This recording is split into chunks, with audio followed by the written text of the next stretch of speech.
Boa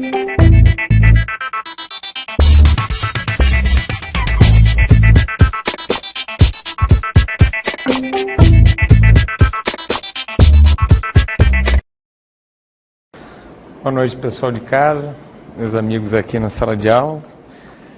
Hoje a gente está sem o cercadinho aqui, não sei se vocês notaram, para me limitar, porque eu vou para um canto, vou para o outro, vou para cá. Tinham colocado um cercadinho aqui. Aí ontem eu fiquei numa agonia, porque eu vinha para cá, voltava até aqui, eu não sabia mais o que fazer. Agora tiraram, então tá tudo liberado aí, né? Então vamos embora. Vamos continuar com a parte de custeio que a gente está vendo, para compreender também, ter uma base que a gente precisa para entender os benefícios que nós estudaremos na sequência. A gente vai ver a parte de custeio, continuando a partir de onde finalizamos o nosso último encontro, que era a questão do alargamento da base de cálculo do PIS e da COFINS. Lembrando, o problema aqui foi de inconstitucionalidade formal, um ganho de causa para as empresas que conseguiram fazer com que a base de cálculo do COFINS continuasse na forma da Lei Complementar 70 de 91, naquele conceito de faturamento. A gente explicou ontem as razões pelas quais o Supremo chegou a esse entendimento. Um outro ponto que foi julgado nesse mesmo leading case, que também traz um aspecto importante na compreensão da nossa matéria, diz respeito ao aumento da alíquota. A Lei 9.718, ao mesmo tempo em que ela alargou a base de cálculo do PIS e da COFINS, fazendo com que ela deixasse de ser o faturamento e passasse a ser a receita bruta, autenticamente a receita bruta, ela também veio e aumentou a alíquota da COFINS, 2 para 3. Se discutiu também a constitucionalidade desse aumento da alíquota. O Supremo entendeu inconstitucional o alargamento da base de cálculo e constitucional o aumento da alíquota, porque são duas questões diversas. Para a gente lembrar, no problema do aumento da base de cálculo do PIS e da COFINS, o que estava em jogo é o preceito lá da linha B do inciso 1º do artigo 195, segundo o qual as contribuições para a Seguridade das empresas incidirão sobre faturamento, que era, na verdade, a redação anterior à emenda 20. A gente viu que a Lei 9.718 veio um pouco antes da emenda 20, que é de 15 de dezembro, publicada em 16 de dezembro de 2008. Então, o que aconteceu foi que ela alargou a base de cálculo para a receita antes da emenda 20, quando a Constituição só falava em faturamento, que é um conceito, a gente viu, conglobante, na verdade, integrado no conceito de receita, que é mais amplo, né?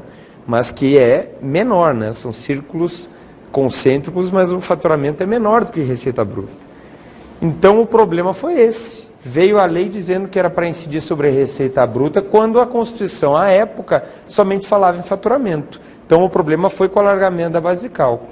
Agora, quanto ao aumento da alíquota de 2% para 3%, matéria de lei ordinária. A definição da alíquota da contribuição social aqui de Seguridade Social, que é o caso da COFINS, que não era nenhuma nova... A COFINS como tal, não é nenhuma nova fonte de custeio. A gente viu, ela já tem previsão expressa lá no texto constitucional, PIS e COFINS, exatamente na linha B lá do artigo 195, inciso 1º, agora na nova redação, depois da emenda 20, de modo que ela não é uma nova fonte de custeio. O que houve foi a tentativa de fazer com que a COFINS viesse além da fonte de custeio prevista na Constituição, que era só sobre o faturamento pela Lei 9.718. Agora, a gente viu, é uma fonte de custeio prevista no texto constitucional. Ela foi disciplinada por lei materialmente ordinária. A gente comentou, a Lei Complementar 70 de 91, o Supremo analisou a constitucionalidade dela e disse, é lei materialmente ordinária, só formalmente lei complementar.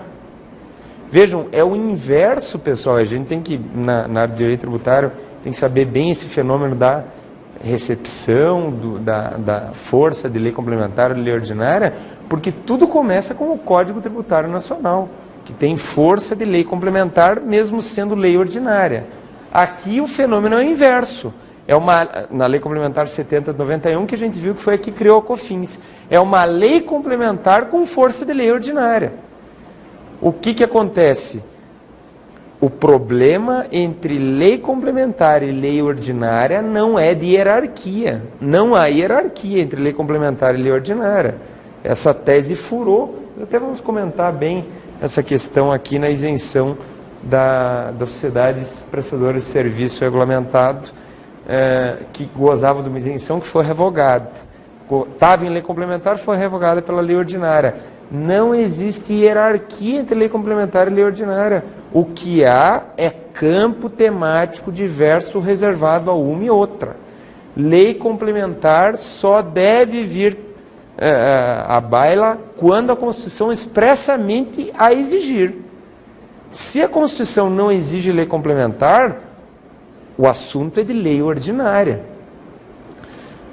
Jurisprudência pacífica do Supremo, desde os primórdios da Constituição de 88, reafirmada, dizendo, quando a Constituição falou em lei, é lei ordinária. Quando ela quis que fosse através de um veículo legislativo de bitola maior, com aquele quórum qualificado que a gente já conversou sobre ele, a Constituição expressamente o exigiu.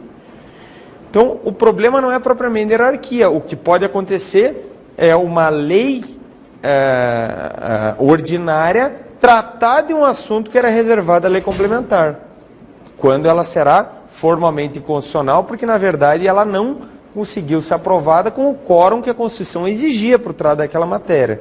Foi o que aconteceu com a Lei 9.718. Veio por lei ordinária e a gente viu. Representou, com o alargamento da base de cálculo, o aumento, na verdade, naquela parcela, com uma nova fonte de custeio, especificamente quanto à receita bruta, ali não tinha base de custeio expressa no texto constitucional, e veio por lei ordinária quando a gente viu que a técnica da competência residual exige lei complementar, além de não cumulatividade e não coincidência com base de cálculo fato gerador das outras contribuições sociais. Então ali houve uma invasão, mas isso não quer dizer que se tem uma lei complementar, ela não pode ser revogada por lei ordinária. Bem entendido. É o que tem acontecido e o Supremo tem reafirmado sua jurisprudência. Leis complementares que foram revogadas por lei ordinária. Por quê? Porque, na verdade, a lei complementar era só formalmente complementar, porque a matéria tratada por ela é de lei ordinária. Então, ela pode ser revogada por lei ordinária. Vejam a questão política que está por trás disso.